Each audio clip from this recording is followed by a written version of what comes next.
Olá, pessoal! O assunto dessa aula será análise estática comparativa. Veremos agora as regras de avaliação de limites.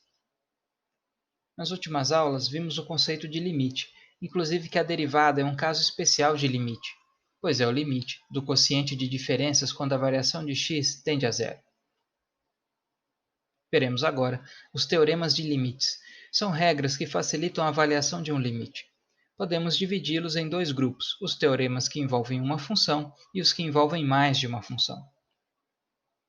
Começaremos pelos teoremas que envolvem uma única função.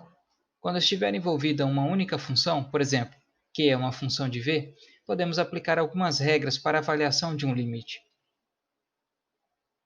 O teorema 1 diz que se tivermos uma função parecida com q é igual a av mais b, onde a e b são constantes, o limite da função quando v tende a n será o resultado da substituição de v por n na função. Observe o exemplo. Com a igual a 5 e b igual a 7, o limite de q quando v tende a 2 será 17, e o limite de q quando v tende a 0 será 7. O teorema 2 diz que se tivermos uma função parecida com q igual a b, onde b é uma constante, o limite da função será sempre igual à constante, independentemente do valor a que v tenda. No exemplo, onde b é igual a 7, o limite de q é igual a 7, independente de v tender a 2 ou a 0. O teorema 3 diz que se tivermos uma função potência parecida com q é igual a v elevado a k, onde k é um expoente, o limite da função quando v tende a n é o resultado da substituição de v por n na função. Observe o exemplo. Com k igual a 3, o limite de q quando v tende a 2 será 8. Já com k igual a 1, o limite de q quando v tende a 2 será 2.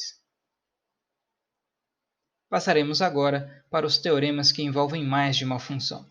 Quando estiver envolvida uma função, por exemplo, q é uma função de v, a qual podemos separar em duas ou mais funções, como q1 é uma função de v e q2 é uma função de v, podemos aplicar algumas regras para avaliação dos limites.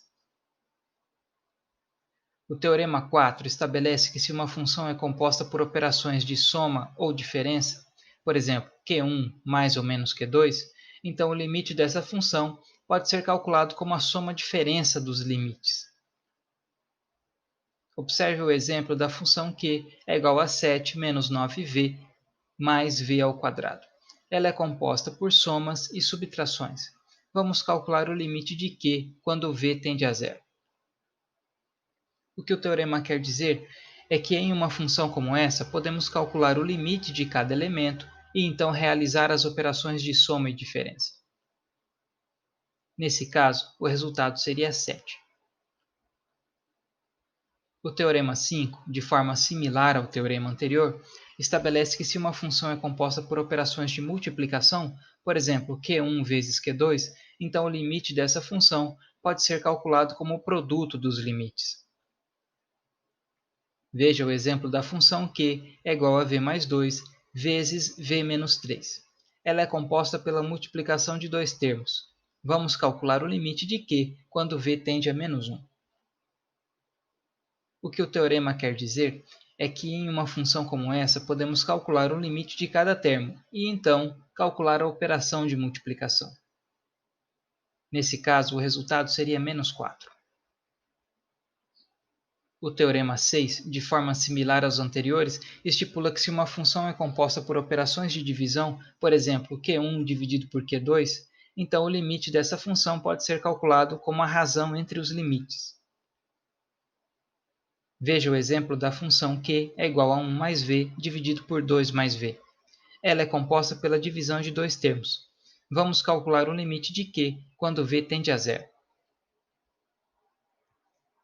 O que o teorema quer dizer é que em uma função como essa, podemos calcular o limite de cada termo e então realizar a operação de divisão. Nesse caso, o resultado seria 1 meio. Esses, portanto, são os teoremas de limites. Apesar de apresentar vários teoremas, o que temos de fazer, basicamente, ao calcular um limite, é substituir o valor de n no lugar de v na função.